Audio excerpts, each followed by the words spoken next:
You ever see a product that claims to be green or ethical, and you just kind of wonder, what does that even mean?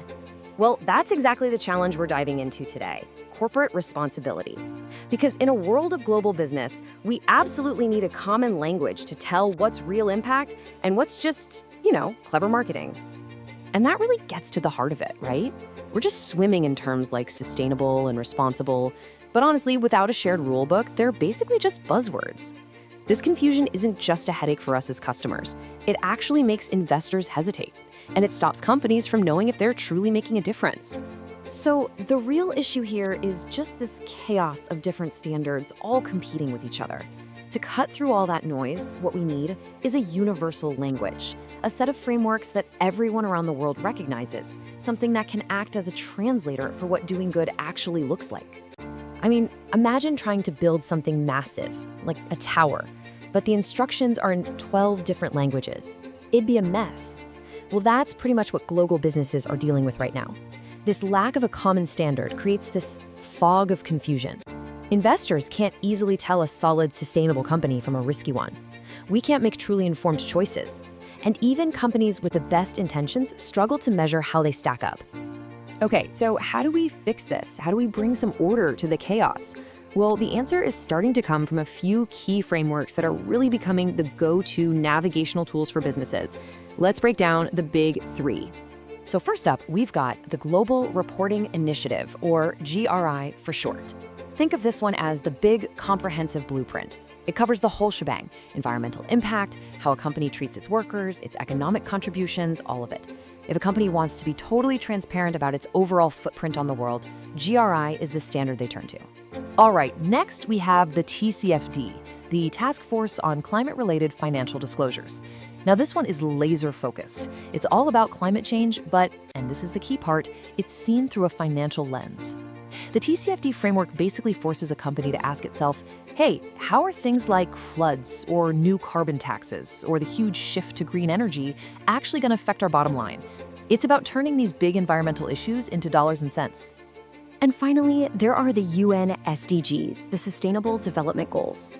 Now, if GRI is the how a company reports and TCFD is the what if for their finances, then the SDGs, they're the why.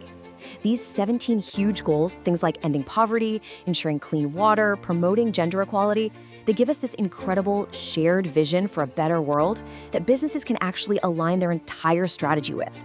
Now, what's so important to get here is that these frameworks aren't fighting each other. They're actually tools that work together. They each answer a different but vital question. GRI looks outward and asks, what impact are we having on the world? The TCFD looks inward and asks, how is the world, especially the climate, going to impact our business? And the SDGs, well, they provide that big picture purpose.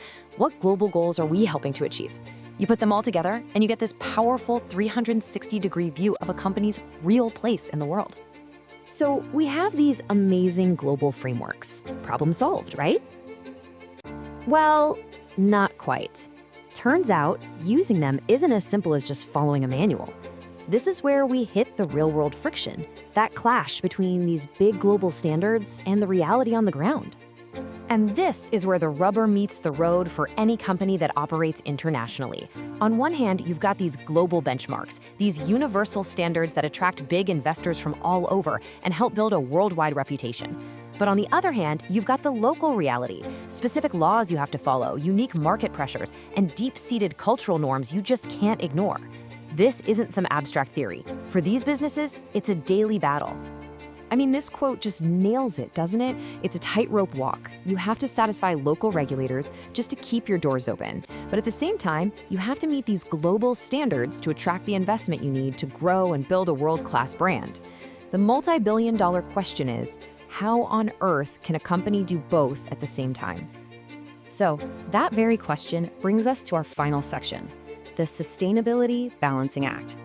And this isn't just about facing a challenge, it's about figuring out how to find the strategic opportunity hidden inside all this complexity.